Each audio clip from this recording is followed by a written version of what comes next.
What's going on, guys? It's Jimmy here. Welcome to our daily show where we discuss everything going on here in our country that you need to know about here on a daily basis, including money, investing, the stock market, the fourth stimulus package update, and a stimulus check update. If you haven't subscribed to our YouTube channel yet, make sure to click the subscribe button down below. It's completely free to do so. I will keep you up to date here with everything you need to know about. And if you find these videos helpful, don't forget to hit the like button for us down below. And the virus is spreading, and we may be headed towards a new pandemic. But guess what? It's not the virus that you might be thinking about. Yeah, that's right. Check this out. Yeah, Dr. Scott Gottlieb says the window for containing monkeypox has probably closed, and it may be too late to even contain it. I mean, let me know your thoughts here on this. But here's what Dr. Scott Gottlieb has to say. And there is vaccines for this. I'll get to that here in a moment on how many they need. There's actually a vaccine website that crashed. You can see this here. Yeah, in New York City a few days ago, the monkeypox vaccine appointment website crashed in New York City because of the demand and the amount of people going to the website. Yikes. Yeah, by the way, this picture here is a picture from 2003 from the CDC, the Center for Disease Control, of monkeypox. Monkeypox has been around for a while, but it's really starting to spread for whatever reason now. You can let me know your thoughts in the comments. I'm sure there will be some interesting comments on that. But yeah. U.S. health officials are expanding the group of people recommended to get vaccinated against monkeypox. They also say they are providing more monkeypox vaccine, working to expand testing, and taking other steps to try to get ahead of the outbreak. New York City's monkeypox vaccine appointment website crashed here on Tuesday due to overwhelming traffic, the city announced as the nation sees an uptick in cases. Quote, all available monkeypox vaccine appointment slots have been booked due to overwhelming traffic. Meanwhile, Dr. Scott Gottlieb said here that he wouldn't be surprised if there are thousands of monkeypox cases in the US, warning that the window to get control of the virus may be closed.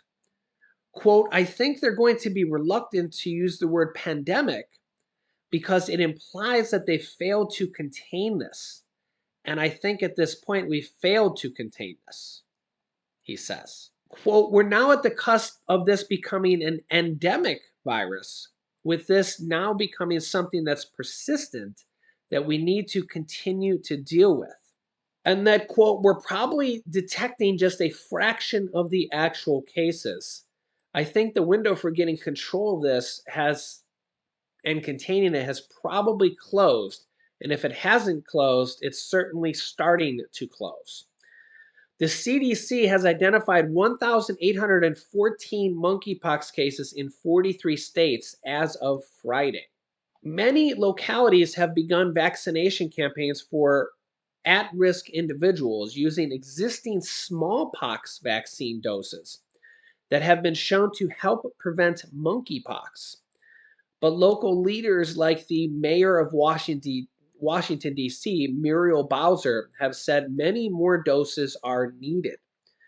In fact, the Washington, D.C. mayor estimates that their district alone would need 100,000 monkeypox vaccine doses just for Washington, D.C.'s district. Yeah. So you can let me know your thoughts here on that. Meanwhile, the new BA.5 Omicron variant spurs new calls to fund the next generation of COVID-19 vaccines. The FDA has approved the new Novavax vaccine That's not really an Omicron vaccine, though. Um, Dr. Fauci wants the public to remask amid the BA.5 surge. Also, Dr. Fauci here says he's going to retire before the end of Biden's term. Dr. Fauci, who actually recently tested positive for the virus, he seems to be okay. I mean, he's still alive, right? Um, he's 81 years old at this point. He's been vaccinated and boosted, multiple times here. So, he seems to have made it. He didn't die. So, that's I guess that's a good thing, right? He says he's going to retire here before the end of his term. Here's what he has to say about immunity from earlier vaccinations and the new BA.5 vaccine, or I'm sorry, the BA.5 variant, which people are experts are saying, as you can see here from Fortune.com, uh, that the new Omicron variants, BA.4 and BA.5, which are the dominant variants in the United States now, could be the most infectious viruses known to man and could be more infectious than measles, which was the most infectious virus ever in the history of mankind.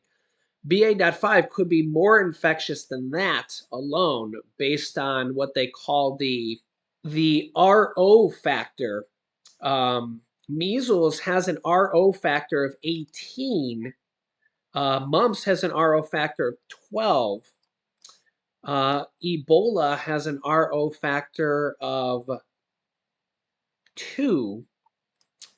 But the BA.5 here has an RO factor of about 18.6, which would make it the most infectious viral disease ever, according to Esterman in this study. Yeah. Here's what Dr. Fauci has to say. The thing that is important to note is that immunity against infection wanes pretty quickly and it goes way, way down.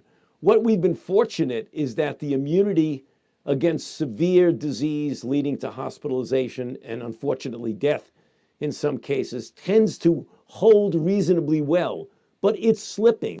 Yeah, Fauci said that he plans to retire by the end of Biden's term in office. He said that would be a good time for me to step down from this position. He says, we're in a pattern now. If somebody says you'll leave when we don't have COVID anymore, he says, then I will be 105. Joking, I believe there, he says, I think we're going to be living with this virus for a long time. I think he means, or possibly forever. You can let me know your thoughts here. If you think we'll be living with this virus forever, for a long time, yeah. Well, because the virus is still going on, the pandemic is still going on. That means the health emergency is still going on. That leaves a lot of benefits that are still going on. So if you see my recent video here, I'll link you to that here at the end of this video. That means that extra SNAP benefits and pandemic EBT benefits and a lot of extra stimulus benefits are still going out here. There's over 30 states or so, it's almost 40 states, that are sending out extra SNAP benefits here on a monthly basis, depending on if the state governor and the state legislature wants to send them out, because it costs the states money. So that is one of the benefits. Also, Medicaid benefits. There's various different benefits because of the pandemic that is going on here. So there's other type of benefits here as well.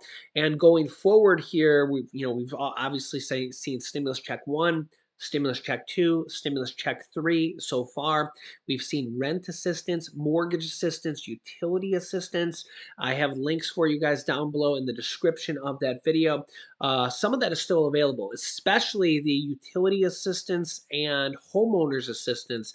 There's $9.9 billion in homeowners assistance that you can get, up to $80,000 in some cases. The utility assistance is anywhere from $500 to $1,500. I just did a video within the last like week or so on that. In fact, I'll try to link that to you here at the end of this video as well, where you can get up to $1,500 in utility assistance, whether you're, I think it's for renters or homeowners, the utility assistance. And sometimes utility assistance, you can get it in summer or winter. It varies by state.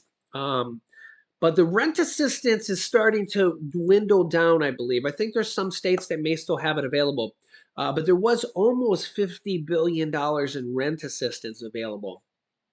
And that was going on for almost like 2 years at this point.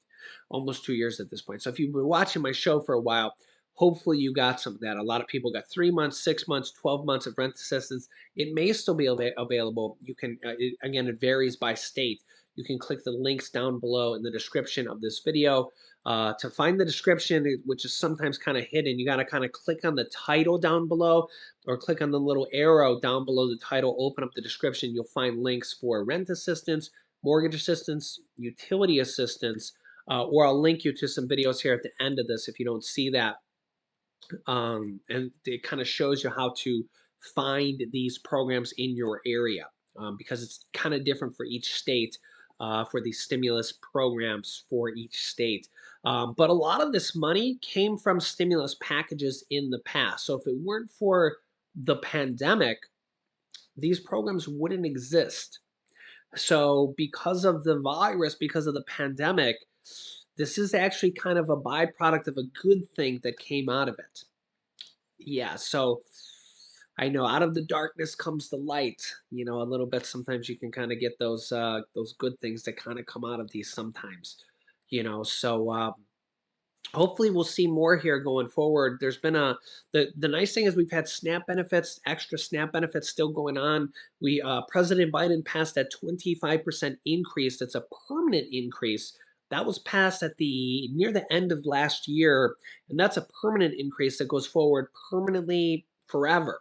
Okay, that as well. And also coming here at the in a few months, I think it's in September, will be a new food stamp conference that's going to be coming up here soon. This is the first time they've redone this since the inception of food stamps or food snap.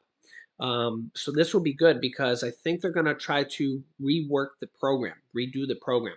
So a lot of people are very excited for this because basically the White House in big bold headlines said that SNAP is not enough for a lot of people. So more people might be able to qualify for it. They might raise benefits for food stamps or SNAP. A lot of people just call it different things. The old name of food stamps or SNAP. But there's about 40 million people on that. 40 million people, and some people don't get a lot on it. And so maybe we'll see more money there. We might see more people qualify for it. I see a lot of comments of people say, I make just barely over it and I don't get it. I see some people say I qualify for it, but I don't get much. And then I see some people say, my state stopped offering the extra benefits. And then there's some people that are getting a good amount on it. So, but the problem here is with inflation going up, up, up, up, up. Yeah, that's kind of a problem for everybody. Yeah, so and then going forward here, we would also like to see the Social Security benefits get a raise here as well. We know that Senator Bernie Sanders is leading the charge on the Social Security raise there. He has a plan in Congress right now, an actual bill with about 200 co-sponsors to, it has several different things. Kind of the main points there are number one, raise Social Security benefits by $2,400 per year every single year going forward. Number two, to raise benefits on a kind of a minimum baseline that would pay out 125% of the federal poverty level. So the federal poverty level, 125% of that would be $1,415 per month. I almost said per year, per month. So that would mean that the Social Security payout per month would be a minimum of $1,415 per month if they can get this bill passed. And number three, the COLA raises would be linked to a new index every time COLA goes through, and it would be tracked to CPI index for the elderly. CPI for the elderly, which would be a good thing because that would actually raise COLA in raises, consumer cost of living cost of living adjustments. It would make them higher. I don't even really need to go into the details. All you need to know is it would make your cost of living adjustments higher. That's pretty much the basis of it. Okay. The other thing that I would really like to see, and I've mentioned this before, is that um, we really need to we need to get over to Congress. We need to email, call, and tweet them. First of all, on all these things, call, email, and tweet your senators, your governors, your representatives from the House of Representatives, whoever your state people are. Call, email, tweet them, especially we got an election coming up. Let them know about this stuff. Anything that you believe in, get on the phone for them, get on the email for them, get on the Twitter for them, and write them, call them, email them. Literally, you can copy and paste an email and send it to them, or on Twitter, and you can just copy and paste it and send it to them once a week, because you never know that the third one might be the one that they see. The fifth one might be the one that they see, because they probably get a lot of emails, but when they're just glancing through, or they have an admin, or a secretary, or an aide that goes through them. It might be the seventh one that catches their eye, and they're like, "Hey, Mr. Joe Manchin, you need to see this email." Right? Change up your subject lines, make them in caps or just rotate them, right? Get things that kind of catch their eye, right? And you never know which one might catch their eye, and then they see it and they end up reading that specific one, and your email might be the one that they read and sticks in their mind that day. And really, that's all that kind of matters, because I know that that's how it works for me. Sometimes I see a specific email, and then I think about it, and then I go, I'm going to cover that in today's video. And then I end up talking to tens of thousands of people, and I get the message out, right? If you kind of think about that, don't think that senators and House of Representatives don't think the same way, right? Because whatever they're human. Think about Bernie Sanders. Think about Joe Manchin. Think about Mitch McConnell. If Mitch McConnell goes to work that day and he's thinking about gun safety, or he's thinking about lowering prescription drug pricing, or he's thinking about I hate Joe Biden, or whatever he's thinking about, that's on his mind. So if he read an email right before he left for work, or his aide showed him an email about whatever, that's on his mind. If he's thinking about helping people on Social Security that they don't have enough money to live on, or if he read an email with people, for saying that people on SNAP benefits can't afford to eat, whatever it is, whatever you believe in, this could make a difference. They're your elected officials. They're there to help you, or else vote them out. So let me know your thoughts here in the comments. Yeah, and again, I'm not an elected official, but I am a voice for you guys. I read your comments every single day, and I love you guys. You guys are literally my community, and part of my family, part of my YouTube family. I read your comments every single day. I can't respond to them all because I literally get thousands of them, but just know that I am here every single day. I literally, if you know me, I've been here, with you guys for a long time. And I urge you guys, if these are your elected officials, you're paying their salary, literally. So, tell them this is the job they need to do. So I'll keep you up to date here with everything going on here in our country on a daily basis. You can make sure to subscribe down below. literally cost the low price of $0.00 for a limited time. For here till the next century, it's $0. So yeah, make sure to subscribe so you don't miss out on new videos. And yeah, click the bell icon so you get notifications when we go live. You can click here to see that new video about SNAP benefits and pandemic EBT benefits, new money going out to new states here in this video. And you can click this video here on how to get up to $1,500 in utility money. So click on one of those videos next. Thanks for watching, guys, and I'll see you in the next video.